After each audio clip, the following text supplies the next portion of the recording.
Shall we begin? If you've been living under a rock, you definitely gotta come up out from under there because, bro, we literally got brand new House of the Dragon Season 3 promo pics, and we got some surprising news as well pertaining to the future of House of the Dragon and what's in store for the Game of Thrones universe. But before we get into the video, if you don't know, I am Team Rhaenyra all day. This does contain spoilers for House of the Dragon Season 3 and the story for there on after, so proceed at your own risk. This is warning y'all right now, about to get into some things. And before we do all that, all hail Queen Rhaenyra Targaryen, first of her name, Queen of the Andals, the Rhoynar, and the first men, Lady of the Seven Kingdoms, and protector of the motherfucking realm. Period. This video is going to be a little bit different than my other ones because, as you know, I am a reactor. I have reacted to House of the Dragon Season 2 already, and I didn't react to Season 1 because I didn't start my channel yet at the time. But just FYI, this is a little bit different than what I normally do. It's only fitting that we get to see the brand new promo pics that are her and her husband. If y'all don't know me, I am Team Black all day, Team Rhaenyra all day. I will stand behind them 10 toes down. I do not care what anybody thinks about that. I mean, I do care about people's opinions, but like, I'm Team Black all day. I stand 10 toes down behind Rhaenyra because she is the rightful heir and the rightful queen of the Seven Kingdoms, and she was wrongfully usurped. From this picture alone, it looks like she's definitely in King's Landing, so I'm assuming from what this looks like, this is after she and Daemon sat King's Landing, and it looks like she is in her father's room in the Red Keep or wherever this is in the castle. I forget. If I'm wrong about that, let me know. But it looks like she's in her father's room. She's obviously got the crown she inherited from him, and so I'm kind of curious as to like what this moment is per se. I don't know if she's like by herself. I mean, I'm sure like she's not completely alone, but this is an interesting photo and it really sets the mood, and it just got me so hyped because it's only fitting that the first promo pics we got for Season 3 was of Rhaenyra and Daemon. This picture is super dope. I like it. Emma looks amazing. They look incredible. I love them as Rhaenyra. Couldn't have asked for a better person to play such a complex and just a really awesome character. And yeah, so I love this picture, and it's only right that the House of the Dragon X account have her Rhaenyra's photo as a profile pic, so that's dope too. And they got Daemon's pic as a header on X. I'll have to put a screenshot up, but they have them like in the layout. Because period point blank, we know who the rightful heirs are and rulers are. So speaking of Daemon, let's flip it on over to my goat, Mr. Daemon Targaryen. King consort, period point blank. I don't know why I keep saying that. I'm just excited. When I saw these photos that they dropped, I literally was like freaking out. Like, it was so unexpected. It gagged me. Like, I'm still gagged right now. So obviously this is a battle. He's with Lord Osbertoli, the kid who was obviously intimidated by him, because let's be for real, Daemon is intimidating. I'm not gonna lie, he's intimidating. But he is the kid who took over from his grandfather, Grover Tully, who passed away at the end of Season 2. And so here he is with Daemon. And then I think this is one of the Winter Wolves and also House Stark behind them. Definitely House Tully right here because of these banners. And then House Blackwood's over here. I don't know if this is a Stark banner. I don't know what this is. It's kind of hard to tell, but definitely in a battlefield setting, obviously. Look at the blood in the hair. Look at Dark Sister. Look at Dark Sister doing what she's supposed to do, okay? If y'all don't know, what y'all should know, Dark Sister was originally wielded by Visenya Targaryen, one of the original conquerors, alongside Aegon the First and Rhaenys the First, technically. Even though there's another Rhaenys, you know, in the Dance of Dragons timeline, we all know. The queen who never was, period, point blank. The queen who should have been. So yeah, this sword was wielded by Queen Visenya Targaryen, and obviously he's got on the armor, the hair, the blood. It's giving me everything I need. Yes, ma'am. I'm gonna tell y'all right now. In this household, in my household, I love me some Daemon Targaryen. I don't care what nobody says. He may be complicated and he may do some crazy stuff, but he does that because he loves his family. Aside from that, we get a glorious look. We get the long hair Daemon back. Like, that's my favorite. I'm not even gonna cap. The long hair Daemon is like my favorite. I know everyone has their like favorite Daemon eras, but like, this is giving me, definitely giving me Season 1, Episode 3 Stepstones vibes, like with the blood just covered all over. just covered all over, blood definitely giving me that. So this photo, like, this was the first one I saw actually. The Rhaenyra pic, I didn't see that till after this one with Daemon, but this was the first pic I saw, and I literally, my jaw dropped to the floor of my heart saying, because I didn't know what was happening. I thought they dropped a surprise trailer on us, but it was just this picture. So whenever the teaser just dropped for season 3, I will react to that, just FYI.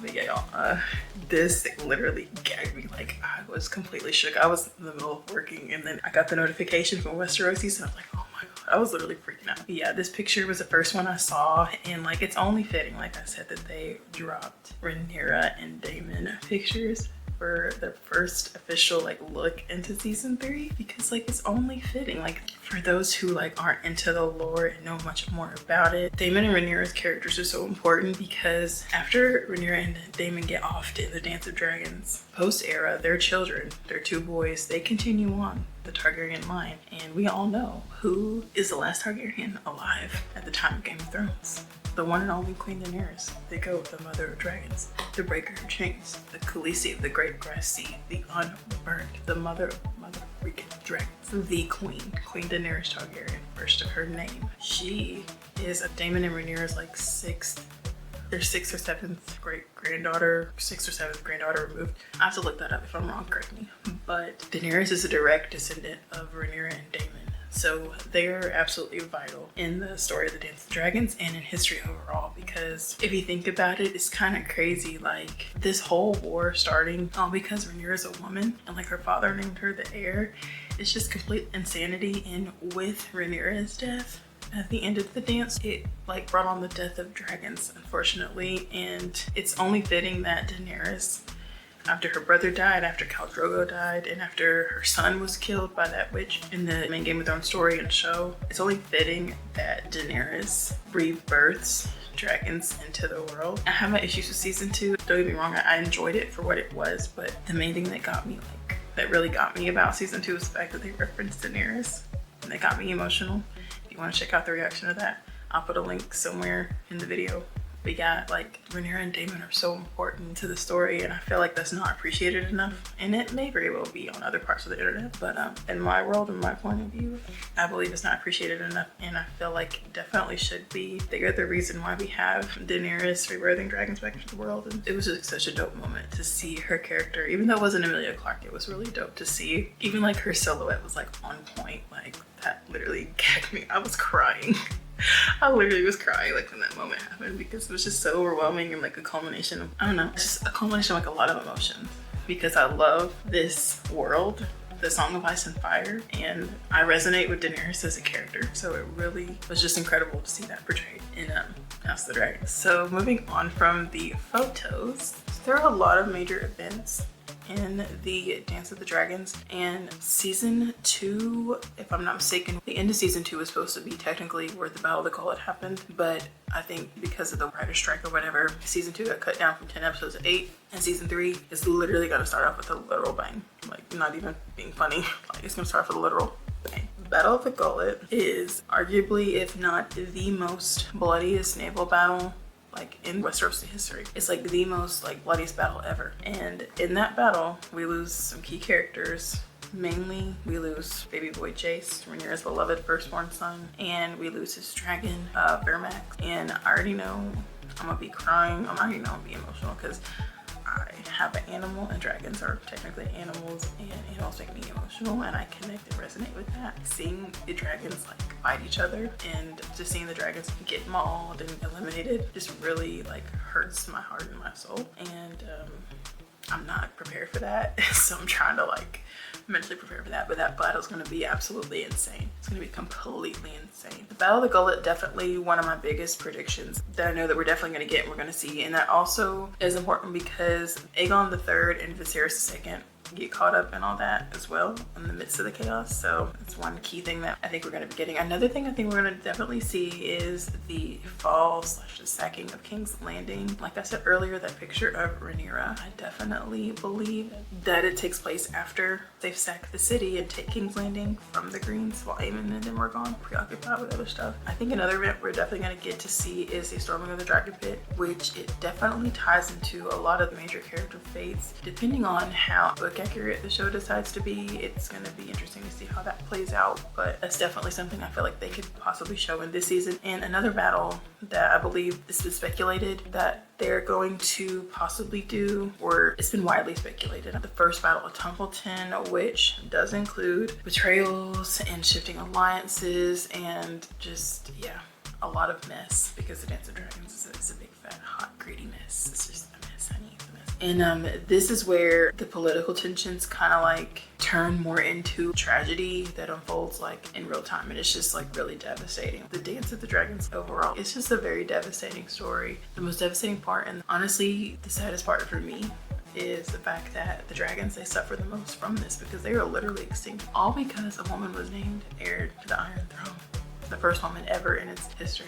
And all because of that, the dragons are literally extinct because the Targaryens destroyed themselves like within their own family, and it's just very devastating. And it's just really sad that the dragons are victims of this, and they're the ones who were hurt the most because they are no longer in existence until Dany's are born, like between 150 to 200 years later. It's very devastating. So a couple other predictions I wanted to get into was about some of the characters. I'm definitely excited to see more of Rhaenyra's story and how she's gonna be like, because the last we left off with her, she and Alicent confronted each other in the finale. Alicent pretty much was willing to give up Aegon just so Rhaenyra can take King's Landing, but we all know Aegon, he and Larys got up out of there and they're no longer in King's Landing, so that's gonna be a big mess to tackle. And another thing I'm anxious to see is Rhaenyra's reaction to Rhaena claiming Sheepstealer. That's a big change from the books, because in the books Rhaena has a dragon mourning. I'll talk a little bit about that later, but like Rhaena has a dragon mourning in the books, and in the show they have her trying to claim Sheepstealer, which kind of conflicts with another major character I'm gonna get to talking about in a little bit. But yeah, that's gonna be an interesting plot line to see play out next season. Another character I'm very excited to get into and whose storyline I'm very excited to see is Mr. Daemon Targaryen. I love him. I'm excited to see him. Really, what I would love to see more from Daemon this season, and what I hope to see more of, is him interacting more with his kids, because in season 1 and 2 he barely even like interacted with them in the show. I wish we got to see more of like what he was like in his Girl Dad era in season 1. I would have loved to see more of that plot line or storyline with Lena. That would have been amazing, but I understand that they had to condense it because it's only going to be so many seasons of the show, so like I get that, but at the same time that would have shown more of another side of his character that we don't really get to see in the show. We got some good moments from Daemon in the show, but like I want to see more of his good side, because he's a morally great character. Like George R.R. Martin said, he's both light and dark in like equal parts, and so he's like not all good, he's not all bad, he's like right down in between, straight no chaser. I would honestly say outside of Rhaenyra, he is definitely my favorite character out of the whole series, and Daenerys is number 1. Or the whole Song of Ice and Fire lore, Daenerys is number 1. But Daemon's right up there, so it's Daenerys, Daemon, and then Rhaenyra for me. But in the confines of House of the Dragon and the show and the Targaryens in this era of their history and their dynasty, would definitely say Daemon's my number 1. Like I said, I don't care what anybody else thinks, because like I'm gonna stand by him 10 toes down. On all seriousness, I do want to see more of his character develop, and I want to see more from him, because last season they just had him get Harrenhal majority of the time, and you know, he had the visions, and yeah, the visions were a little crazy.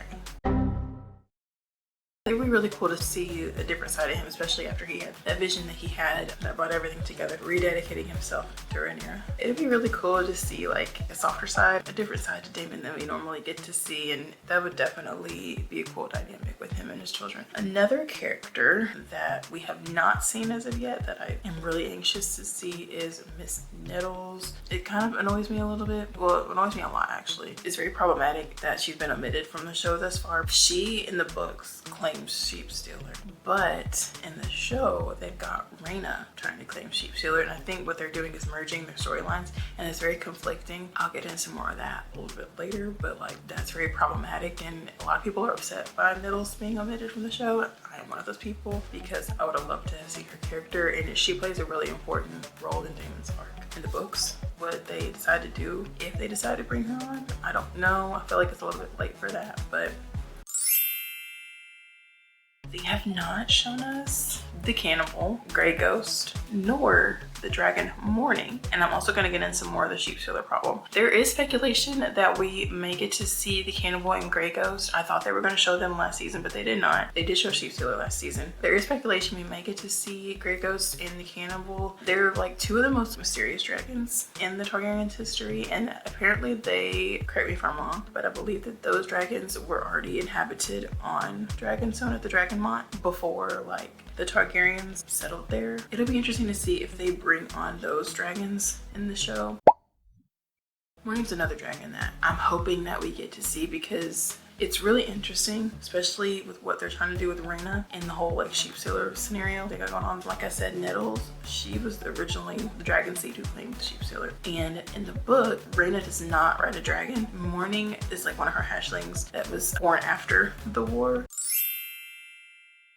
Rhaena in the show, she has not yet bonded with the dragon. At least in season 1, she hadn't bonded with the dragon, but in season 2, they are making her bond with Sheepstealer, which is very contradictory and conflicting. Mourning is an important dragon because it represents Rhaena's healing, her identity, and the growth after the devastation of the dance and what she's endured up to that point. In the show, we didn't get much from Rhaena. Seasons 1 and 2. Season 2 definitely made her a little bit more prominent than she was in season 1 by trying to like make her pretty much have her identity be all about trying to claim a dragon. In season 1, I did like that season where Elena was telling her you had to claim that right to claim a dragon. Sweet little speech she was giving her when she was a little girl. So season 3, it's going to be interesting to see what they do with Rhaena. It's kind of making me nervous because even though I'm not gonna lie, I love the representation of this show, but it does open up a lot of conflicts with them having Rhaena claim Sheepstealer because one, it definitely defeats and undermines Mourning's entire purpose of being Rhaena's dragon. It's very contradictory, and the second problem I have is that pretty much at this point it's erased Nettles' storyline. It definitely reshapes how Nettles' storyline will be if they decide to bring her on, the keyword being if, because Nettles' bond with Sheepstealer is very central to who she is as a person, her survival, and her connection to the Blacks faction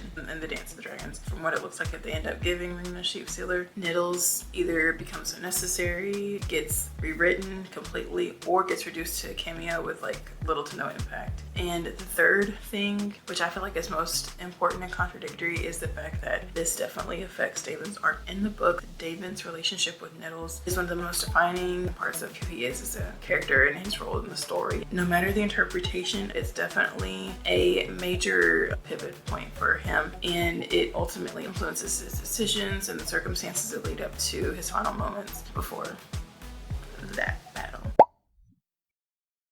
I don't want to talk about that battle because it makes me sad thinking about it. If Nettles isn't present, it definitely makes her role more minimized, and most importantly, it changes the moral complexity of who he is as a character. His contradictions, duality, capacity for softness gets stripped away, and they've already technically stripped that away from him by making him a little bit more colder in the show. I mean, he has his moments where, you know, he's there for Viserys because he loves his brother and he loves Rhaenyra, but them eliminating Nettles takes away a lot from his character, and it kind of makes me sad because Daemon's such a cool character. I mean, I love Matt Smith's version in the show, don't get me wrong, but book Daemon, I wish they could show more of that in the show. That's just like the one thing I really hope that they get right in the future. They still have time to correct this. I hope that they end up correcting this and getting this right. The final thing, as far as like the whole dragon situation with Nettles, Sheepstealer, whatever, if Rhaena ends up taking Sheepstealer, it makes season 3 definitely a little more unpredictable. And I mean, it's cool that we get to see that because it's a really dope thing for women to be dragon riding anyway, and Rhaena's half black in the show. It's just fundamentally different from the book version of Rhaena, so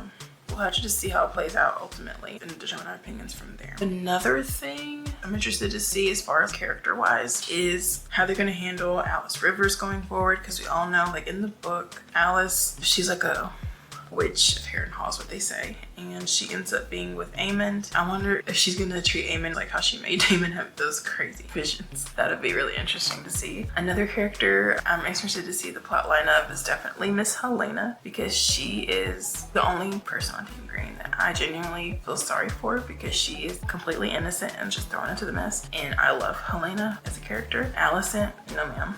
So I don't know if they're gonna off Alicent in this season or next season. I don't know how they're gonna handle her. Otto, last we seen of him, he was locked up somewhere. I think they may end up offing Otto in the show and getting rid of him by this end of this season. I don't know. Larys, that's yet to be determined. I'm not entirely for certain on how they're gonna handle that. Kristen Cole.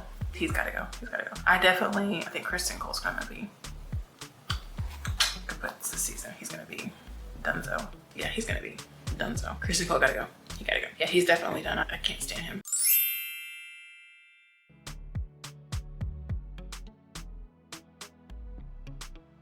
Another exciting thing that we learned with all this exciting news about House of the Dragon season 3 is they actually surprise dropped that season 4 has been confirmed and greenlit. It's officially being renewed, and it's already like speculation about there possibly being a season 5, which is, that's fine.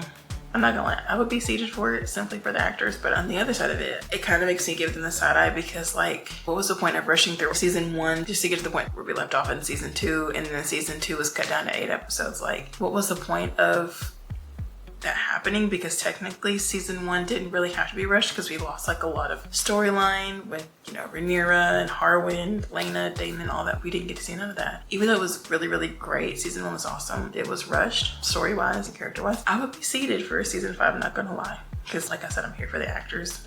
Always, but it's just like if we're already going toward like potentially 5 seasons, it just was really no need for seasons 1 and 2 to be kind of like condensed so much, and it could have definitely given some more arcs, some more breathing room. Season 2, like I said, I did enjoy it for what it was, and there were some moments where I was like, after, you know, rewatching it a few times, like a lot of the writing decisions just weren't really there, and it was like there were some parts which was like a mess. I really hope that season 3 and forward definitely avoids this issue, anything remotely close to like the issues that were Game of Thrones season 6 through 8. Dog, we don't need that energy over here. We don't need that again. No ma'am, we don't want to repeat season 6 through 8. They destroy too many characters, and I don't want that to happen with this series. The only thing I can do is like hope they're more faithful to the book. Fire and Blood is already written, finished work. I just don't want them to butcher it more than it's already been butchered. So that's why I say I just need them to just do the characters justice and give them the stories that they deserve and portray them how they're portrayed. Because making Rhaenyra and Alicent best friends as opposed to their book counterparts, it changes a lot with the dynamics of the story, and I can go on and on. It'll take forever for me to get through. I don't want to do too much with that. I can make a whole separate video on that if I really wanted to, but I'm not, because y'all, it's like plenty of lore videos out there. But anyhow, definitely don't want seasons 6 through 8 of Game of Thrones energy for House of the Dragon. George R. R. Martin did say it's gonna take 4 solid seasons for the story to be told. I just want them to tell it the right way because the work is already written, it's already finished. Unlike what happened with the main Game of Thrones series, the work is actually finished for Fire and Blood, so I just want them to stick to that. Please, like, stick to that and do not butcher these characters any more than they've already been butchered. Speaking of season 5, if that does happen, the only thing I could really see them covering in that, because obviously we lose Rhaenyra, and then Aegon II, I believe he gets poisoned. And then after that happens, then everything just changes and Rhaenyra's son ends up becoming the ruling king of Westeros. So if we do end up getting a season 5, if they decide to do that, it'll probably end up covering the aftermath of the dancing. That includes political rebuilding, the long-term fallout for that generation of Targaryens who have to grow up in the shadow of all the destruction that the dance caused. There's a lot of rich material that they definitely could explore and if they do a season 5, but I mean, it's been like a mixed response, like since they announced that there's possibly a season 5. So I don't know how that's gonna play out. I just hope that whatever they do, they don't pull the Game of Thrones and like just make up their own plot line and storyline, because George R. R. Martin, we all saw the infamous blog post last year when he went off on House of the Dragon showrunners.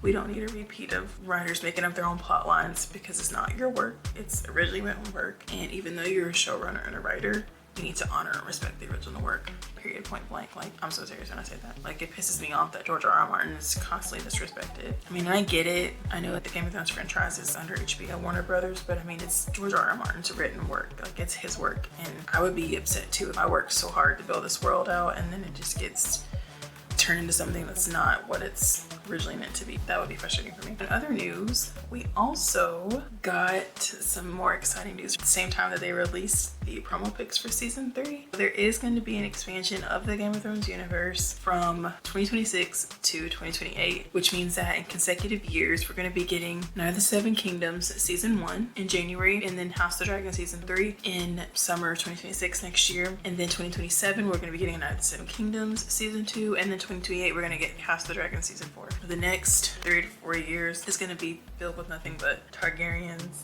what we have left of the dragons. By the time season 3 is finished, whatever may be or whatever comes from that, we're gonna be in Westeros for a little bit, and I'm here for it. And there's other potential like spin-offs and stuff in the works as well that I also heard was announced, so it'll be interesting to see where that goes and what ends up getting adapted. I just hope whatever they do, they don't mess anything up if they work on finished written work. If they were to do a sequel to Game of Thrones, I would love to see them bring back Daenerys. That would be awesome, but I don't know if they're gonna do that. I know that's very far-fetched. They probably aren't gonna do that, but yeah, it'll be interesting to see what they do from here. Essentially what they're doing is building their own Westeros like type of cinematic universe, and I'm here for it because like I said, I am a Game of Thrones lore enthusiast. Anything related to the Song of Ice and Fire universe, I'm here for it always and forever, like forever. Now that I've gotten all that off my chest, I want to hear from y'all.